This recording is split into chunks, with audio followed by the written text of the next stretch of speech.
So today we're going to talk about failure. Last 3 weeks, we've been looking at what are some themes that keep people from engaging the church. The first week we talked about fear. Fear, and sometimes fear can keep us from coming into this building. That keeps us from serving on the team. It keeps us from pushing in and actually being known. Last week we talked about conflict. How conflict tends to be the thing that erupts when we get into community.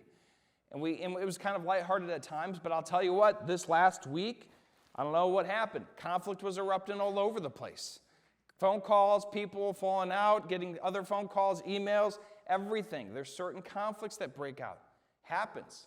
Part of being in a community, part of being in a church, part of being together is you're going to see conflict erupt. Well, failure is one of those things that it's very personal at times, and we can feel like, man, I have just failed at doing what I needed to do. And when that happens, the question then becomes, what's your next step? Does failure push you towards, or does it keep you away? Does failure allow you to move into that discomfort, or do you far often just kind of go reclusive? I'm going to be out. When I was in college, I had a good friend of mine, a buddy named Steve, and him and I became fast friends. He was one of those relationships where we were not rooming together, but eventually would room together because we enjoyed one another's company. And in the summer of 2007, I went on a mission project for 10 weeks. I was over in San Diego, living on the beach there, sharing the gospel with people all over the world who would come to that beach and vacation. And so I was just out there milling around for hours and hours and hours while working at SeaWorld. It was a fun summer. And when we came back, my friend Steve and I, we went for a walk, not very uncommon, and he just kind of turned to me and looked and said, Brian, I was really disappointed with you. I was like, disappointed with me? In what way? He's like, well, you never reached out to me once over the summer. And I started adding the dates in my head, and I was like, carry the 7. Did I ever contact this guy? I don't think I did. I never reached out. And he was my best friend. It was the kind of friendship where you're just hanging out every day, enjoying laughter, having fun, walking through girl problems, because that's what every guy in college has at some degree, right? Either you got them in their life or you don't yet. And yet, during that summer, I just never reached out. I was a pretty terrible friend. And when he called me on it, I quite honestly was like, well, I'm sorry. I am sorry. And then it gave me a pause. What do I do in that moment? Do I try to run from it? Hide? Do I acknowledge it? Do I try to work harder? And here's the thing. If we're honest, each of us are going to have moments in our life where we fail someone, maybe it's ourselves, or we are failed by someone. And that's what I'm going to address today. And here's what I want to start with. Big idea. Your greatest enemy isn't failure. Now, you're going to notice there's a dash after that because I'm not done with the big idea, but I'm not going to give it to you yet. We're going to search for it together, okay? But your greatest enemy is not failure. Why? All of you will fail. I'm sorry if I just destroyed what you thought was a perfect life. You're going to fail. And someone's going to fail you. And in this church, you're going to fail people, and people are going to fail you. Guess what? I'm going to fail you. And if the hope, if the expectation, if the desire is no failures and then we can go forward, you're not going to stick. You're not going to get rooted. You're not going to get actually in position of serving because, well, failures come. And the question I've got for you is, what happens to you? Where do you run to? What tends to be the MO when failure does happen? We're going to look at 2 stories today. We're going to look at the life of Peter, and we're going to look at the life of Judas. 2 men close to Jesus, both had a fairly significant failure right near Jesus' end on this earth. And so we're going to look at Peter's first. This is Peter as he is, after Jesus has been taken. If you didn't realize, Jesus was taken by a Roman consulate. First it was by the Jews and then given to the Romans. And effectively he was going to be given a mock trial and he was going to be killed. That was the direction and the scope. And Peter's outside. He's trying to kind of see what's happening to Jesus. And then this conversation breaks out. Let's go ahead and read it together. Now, Peter was sitting outside in the courtyard, and a servant girl came up to him and said, "You also were with Jesus the Galilean." Galilean, that's a region within Israel. But Peter denied it before them all, saying, I do not know what you mean. Clear denial. He knows exactly what she means. 71. And when he went out the entrance, another servant girl saw him and said to the bystanders, so she's not talking to him, she's talking to the people around, that man, this man, he was with Jesus. Nazareth. Again, a location, the descriptor. And again he denied it with an oath. I do not know that man. 73. And a little while later, the bystanders came up. So the entourage, the people that girl was talking with came up and they said, certainly you are one of them. Your accent betrays you. We know you're a Galilean. We know you spent time near him. Why? Because your accent has that affect. And then he began to invoke a curse on himself and to swear, I do not know that man. And immediately the rooster crowed. Peter, one of the closest men to Jesus. In the inner circle, Jesus had 12, but he had a close circle of 3. Peter was always the one he was kind of doing his lessons with, because Peter was always the one putting his foot in the mouth, thinking he could actually do it on his own strength. Some of you, when you read through the Gospels, you're going to relate a lot with Peter, because he's bold, he's brash, he's driven, he is passionate, and he makes big mistakes so that everyone can learn from him. And that's what Jesus does with them. Jesus loves Peter, and he allows him to be kind of the test case. He kind of allows him to be the one that's exemplified. Why? Because a lot of us are like Peter. A lot of us are like him. Well, here we get to this moment.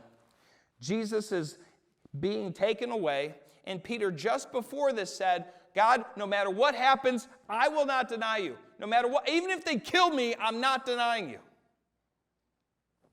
Did we just read the text?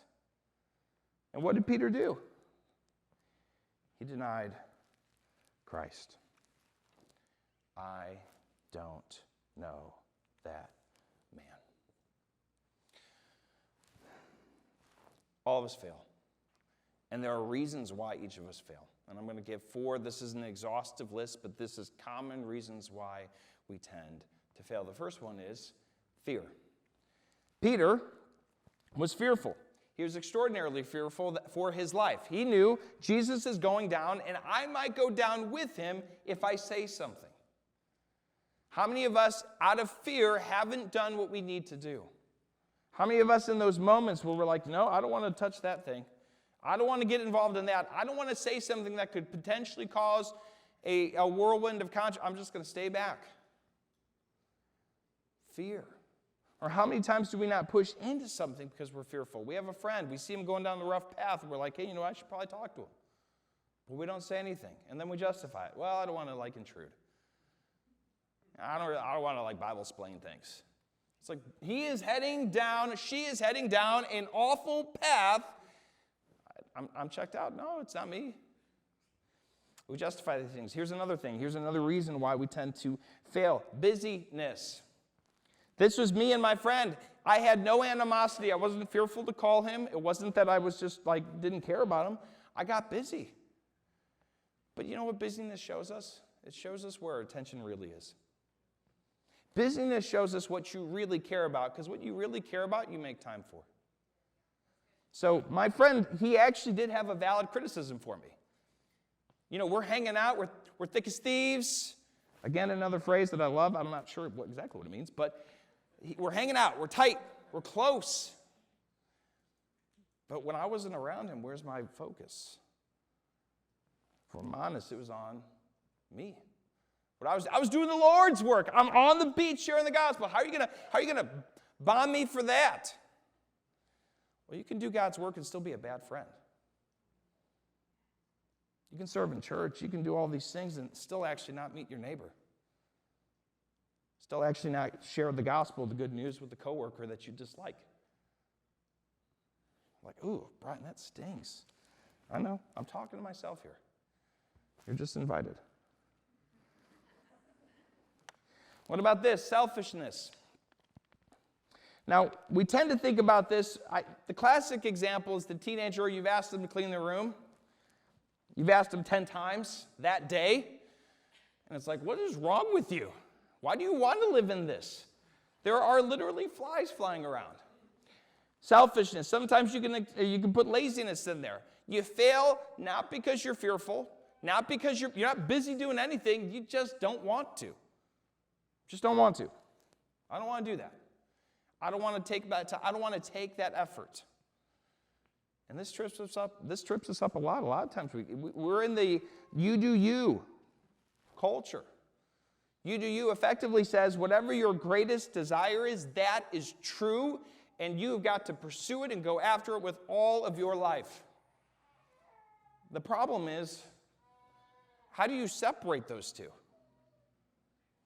And so we see this a lot. We see this, and it's not just teens, it's adults too. And here's a fourth reason. Again, this is not an exhaustive list, but resentment. Resentment. I don't like you. I'm not going to do what you've asked me. I don't like you. I'm going to do what you asked me, but I'm going to do it in a bitter way. I'm going to do what you've asked me, but I'm going to do it in a way where I'm side-talking about you to everyone. Or I'm going to be passive-aggressive. Make comments. Everyone knows what you're saying, but you're not saying it directly. And we fail. And flip it around. You know when that's being done to you, right? And it feels like somebody's failed you. I see this a lot. In fact, one of my friends, good buddies of mine, his parents were going through a nasty divorce. And the dad had cheated on the mom, and the mom, to get revenge, then cheated on the dad, because two wrongs make a right in this scenario. Didn't bring the marriage back together. But how many of us live like that? You hurt me, I'm going to inflict it on you. Told you about Judas, but I didn't tell you the story. But Judas is going to slot here in selfishness and resentment. You're going to see it play out. And he's playing off of the Pharisees who have clear resentment for Jesus. And the reason the Pharisees had clear resentment for Jesus is Jesus emphatically said he was the Son of God. And they didn't like that. They didn't believe that Jesus was the Messiah to come. They believed he was just some kind of half-baked prophet at best. So we're going to pick it up with Judas here, verse 3, chapter 27. Then when Judas, his betrayer, saw that Jesus was condemned, so Judas had already betrayed Jesus at this point, he changed his mind. He had a moment. Some of you guys, when you're doing something wrong, you have that moment. Brought back the 30 pieces of silver to the chief priests and the elders. And this is what he said: I have sinned by betraying innocent blood. And they said to him, what is that to us? See to it yourself. Two men, Peter, Judas. Both catastrophic failures at the end of Jesus' life. Judas, his actions literally put into motion that Jesus would be arrested. Peter, as he's standing at the gate, could have been one of those who witnessed, yes, I was with him, yes, I still follow him, yes, he's still my king, shrinks back. Both catastrophic failures. But it's not the failure. Look with me. Each of us will fail. Each other, ourselves, most importantly, God. It's what you do after, and it's the thinking you can fix it. Look with me. We're going to look at the response that Peter has in verse 75 first. Peter remembered the saying of Jesus. So this is right as he's betraying, the rooster's crowing, everything's going chaotically, and he remembers the sayings of Jesus. And before the rooster crows, Jesus told him this. And Peter said, no, you got a different Peter. I'm going to stand firm. Jesus says, no, you will deny me 3 times. And as that hit Peter, you got to imagine this, as that hit Peter, as the realization of who he is hit him, he weeps. And he runs. He doesn't take it in his own hands. He doesn't try to deny it. He doesn't try to do anything other than, I failed Jesus. And he cries. And he weeps. What about Judas?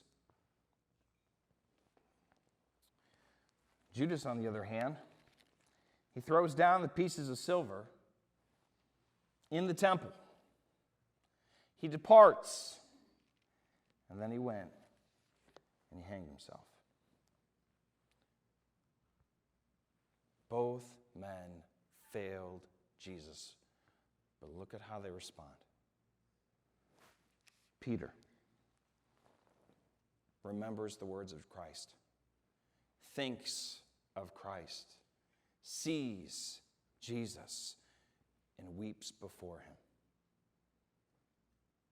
Judas takes the money, throws it on the ground. That should absolve it. That should atone for it. I've brought the things back. Aren't we good? Not realizing, like Peter, he needed to take his eyes back to Jesus. The only hope he had at that moment was not that Jesus wouldn't be murdered. The only hope he had at that moment was to run back to Jesus and ask for forgiveness. The only one that could save Judas at that moment was Jesus. And Judas never looked to him. He threw the money down. He saw the situation as hopeless because there was nothing, and he was right about this, there was nothing his hands could fix. But instead of that leading him to Jesus, it led to his death. Flatiron Church, when we fail, we have the same question before us. Do we try to fix it in our own hands, leading to death? Or do we run to Jesus? Do we focus on what we can do to absolve a situation, to make right the situation, to fix the situation? And I'm talking failure before God. There is nothing our hands can do. And what saddens me the most about this is all Judas needed to do was run to Jesus. But he was still busy trying to pay it off. How many of us, we're trying to pay it off? We're thinking our biggest problem is failure. No. Your biggest problem is thinking you can fix it. When you fail before a holy God, a righteous King, your biggest issue is not the failure. We've all failed God. We've all failed each other. We've all failed ourselves. We've all failed Him. And before Him, there is nothing we can pay. There is no amount we can atone for. There's nothing that covers the guilt and shame.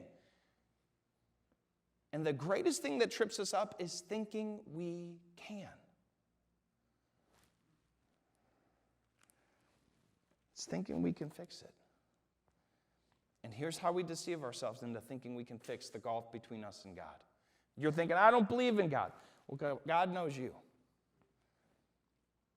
And just walk with me down that pathway for a second and just see if some of these things resonate then. The first thing we try to do is we try to hide. This is a fix-it mindset. We're going to hide. We're going to run away. Peter tried to do this. He was basically like, no, I don't know this person. Doesn't fix anything. The greatest story about this in the Bible is a guy named Jonah. We've read this just a couple weeks ago, about a month ago. Jonah literally was told by God to go and preach to a nation that was called, the city called Nineveh, a Syrian nation. He gets on a boat and goes 2,500 miles the other way. He's hiding. I'll spare you the long story. The short story is God finds him pretty quickly. Okay? You cannot hide. But it's one of the ways we try to do this. It's one of the ways we try to deal with it. It's one of the ways we try to fix it. Now, we do this with God. We also do this with ourselves. And we also do this with others. Have you ever had those friends in your life? Maybe you've been the friend. All of a sudden, stuff starts going sideways, and you know what? You don't see them anymore. They're gone. Hey, what happened to so-and-so? He used to be a part of our group. I don't know what's going on. Never a good sign. Done a lot of pastoral counseling, did a lot of friendships before, and I'll tell you what, anytime that starts, hey, we're such and such, we're so-and-so, and they're just gone, something is going on in their life, and they were trying to hide it. Happens in church all the time. Hey, have you seen this family? I haven't seen them in a few weeks. Oh, no, I haven't heard about them. How about this one? Try harder. This was actually Judas's problem. Judas looked at the situation. He knew he had sinned.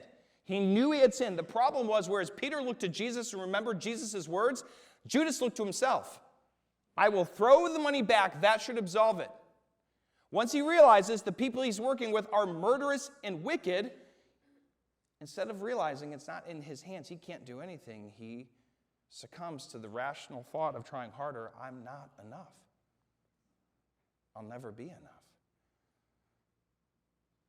So I guess I'll give the only thing I have. Trying harder for God. Trying to earn that from God.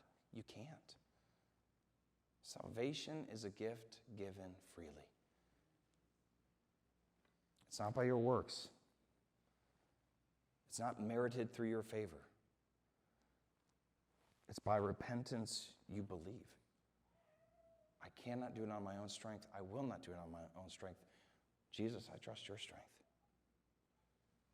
And that's the gospel. That's the good news of the gospel. That's the very thing. Judas spent his whole life around Jesus, and he missed Jesus.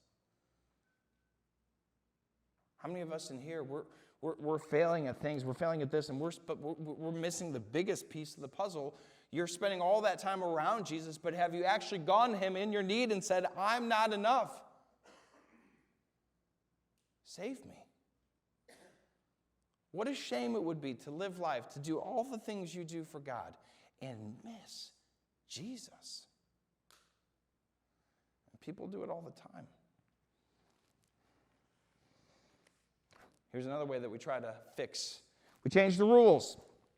This is modern man. We have an issue with God, don't know how to fix it, don't want to hide. We're going to change the rules. God doesn't exist. You're thinking, oh, that's simplistic. No. Think about this. You will serve somebody. You're always going to worship something. You cannot get that out of your heart because you were created to do so. And it's either man or God. Yourself or him. And so when you redefine the rules, you change the rules of the game. No, I'm gonna create a philosophy that allows me to be the highest power, that allows me to be the truest sense, that allows me to explain away the world through scientific positivism. We change the rules, but it never addresses the heart.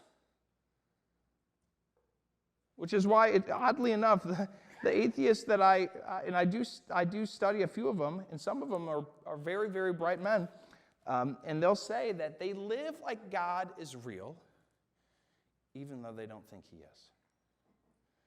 Because they've begun to attach that I can't live as an atomized creature. And I'm always thinking, take the next step then.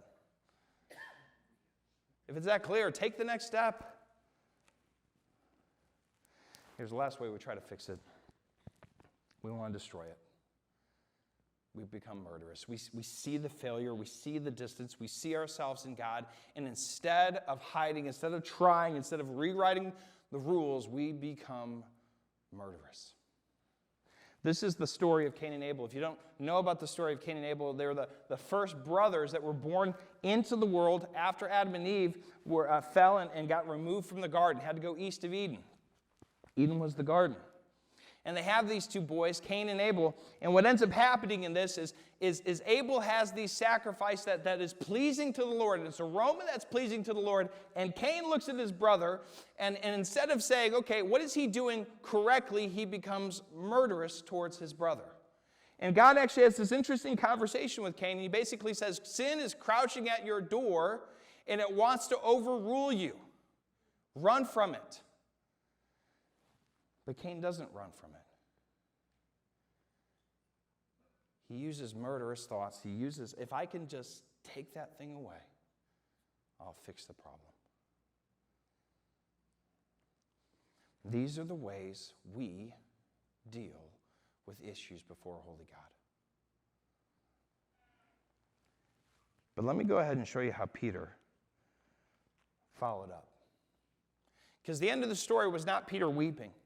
The end of the story was not Peter running away. The end of the story is Jesus and Peter are going to meet again after Jesus ascends, or after he is resurrected. Let me show you this. This takes place in John.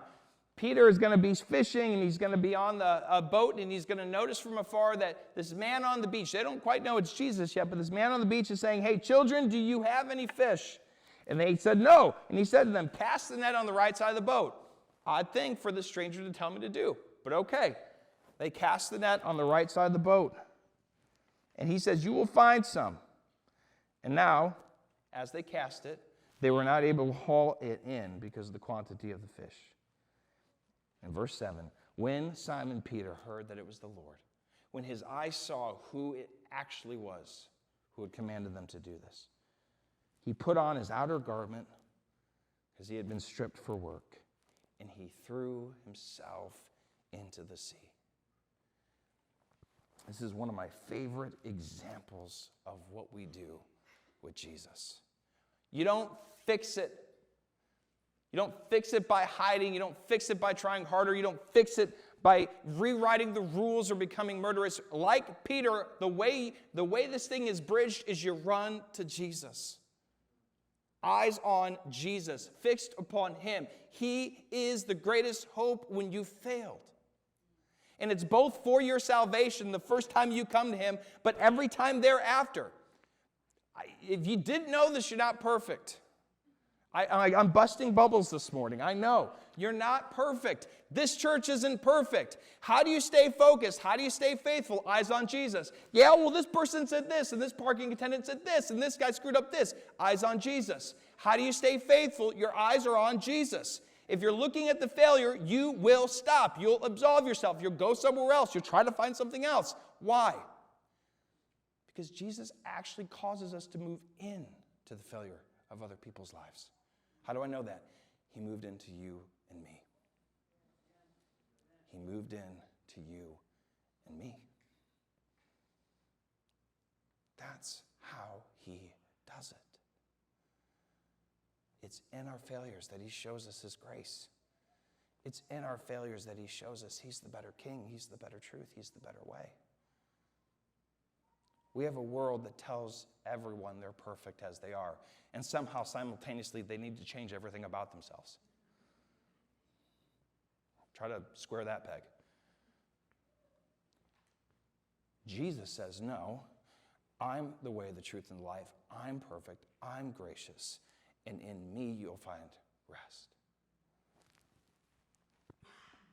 But you say to me, Brian, I failed. I failed. Yes. And Jesus hasn't. And you say to me, but I'm broken beyond belief. If you knew my story, if you knew my addictions, if you knew what was in the recesses of my heart. And I would say, did Peter's sin keep him from Jesus? Did you betray Jesus when he was about to die? In one sense, yes. But in another sense, you weren't physically there. Peter was there. And Jesus reestablishes him. And you say, well, okay, that's cool about Peter, that's cool about you, but you don't understand. I am broken beyond help. I'm broken beyond help. If you knew the things I've done, if you knew who I was capable of being, you wouldn't even want me in your church. And I would say, are you really telling me you're beyond the cross? That his blood does not cover you for those who believe. You run to Jesus. Everything else is allowing your failure to push you away. Let me end with this, some words from Jesus. He shares this with his disciples and some of the Pharisees that are around him. Because he's hanging out with tax collectors. He's hanging out with sinners. He's hanging out with people that, normally weren't church-going people. And he says, those who are well have no need of a physician. He says, but those who are sick. I have not come to call the righteous, but sinners to repentance. And I want you to hear that. The most dangerous place to be is thinking you can fix it. Hear me on that. The most dangerous place to be is sometimes the most moral people. You think you can fix it on your own. And when you think you can fix it, you don't go to Jesus. Because you don't need Jesus. Flatiron Church, I want us to be a church that goes to Jesus and tells others, hey, I'm not perfect, but he is. Hey, I know it's hard. I know things are going to fail. I know fights are going to break out, disagreements, and I know there's going to be times where you're fearful because you don't feel like you can do it. That's actually who Jesus works through the most. None of his entourage of 12 were anything spectacular. And all of them, except for Judas, all of them would go on to found what we are still continuing in today. The proclamation of Jesus Christ as King of Kings and Lord of Lords. Our only hope. We're entering that story. We are part of that story. And when the church realizes she's a part of that story, when the church realizes that's the mission we're on, it purposes even the failures. Because you realize God can use that in my life. He could use that in somebody else's life. Maybe he's called you and brought you today not to hide the wounds, but to show the wounds that he actually is better.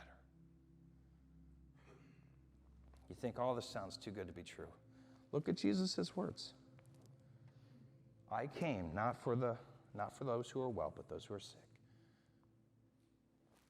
I came to call not the righteous, but sinners. Repentance. We often think of this word and we're like, that sounds so archaic. It's the most freeing thing you've ever thought of. It's giving it up. All the things that promise life can't give life, I'm turning away from those things and I'm turning to the one thing that can. And that's what we're about, guys. That's what Flatiron Church is planted for. Planting ourselves right here in the midst of one of the third fastest growing area in the United States. It's wild. But how many are coming because they're fleeing their brokenness? They're trying to restart somewhere. They're trying to find newness somewhere. They're trying to find some sense of, I don't want to be known for what was. I want this to be the place where they find Jesus is better. Last 2 weeks, I've given this challenge. I've said, are you willing to serve? The reason I've said, are you willing to serve, is at this point in time, the best way, the only way to really get connected and know people is either invite them over when you meet them in the lobby, which I would recommend. You think that sounds super weird. That's how this thing got started. We've all had a lot of people within our homes. And you think, well, I'm not really hospitable. Take the first step. Jesus invited you. Invite someone else. Serving on a team is kind of like that. You're going to get around people that are working with you. Learn their stories, learn their names. And then here, I'd encourage you to take the next step, which is actually have someone over. Oh, I've been setting up tables with this person. I've been, putting up pipe and drape with this person. I've been serving with kids and this person. So you know what? Let those start to be some of those relationships and connections and friendships. You're like, yeah, but stuff could get weird. Of course it will. Failure could happen. Absolutely. I'm fearful I'm not enough. More than likely. But he is. He is. So today what we've got is we're actually going to kind of change it up a little bit. We've got this little volunteer sneak peek, and I'm going to bring the team up here shortly. But I also want to give you guys this, is that this really is our final opportunity to cast vision. You've been seeing this card every week. This is our grand opening card. This is something I've encouraged you guys to give to friends, give to loved ones, give to neighbors. In fact, how I've said it is give it to someone who you'd like them to sit with you for grand opening. and then give it to someone who you'd like for them to actually make this potentially their church home because they don't have one. But maybe you're coming in today and you've taken 2 the first week, 2 the second week, and you've failed to give out any. Maybe you're coming in today feeling like a failure. Feeling like, I don't know what to do with this thing. Here's the thing. It's not about handing this card to somebody. Call them. Shoot them a text. Reach out to them. Invite them. The goal is be faithful. Take that step. Don't let the failure define you. Don't let it be the last word. Right now, we've got one grand opening, and it's next week. One grand opening. What's the significance of this? A new church in an area where there's 60,000 homes and no standalone churches. By God's grace, this will be a church that stands alone in that area. And it begins with the broken. It begins by pointing to Him. It begins by taking that step. I'm going to invite my team up right now, and as they're coming up, I'm going to pray for us, and then we'll kind of move into our next phase. Father, I thank you for today. I thank you for the men of faith who were not perfect, and yet you used them. Men like Peter, who denied at literally the worst time, and yet looked to you in his failure and was restored. Men like Paul, who had conflict with Barnabas, who was kind of yelling and freaking out and moving their own ways, and they ended up going different directions, and yet at the end of their life, we see restoration happening between him and Mark. Guys like Moses, who just felt like there's no place for them, there's no position for them, they don't offer much, and yet that's exactly who you use. Lord, I pray that we would be a church of men and women with the heart of Moses, the heart of Paul, the heart of Peter, and ultimately the heart of you, Jesus. Amen.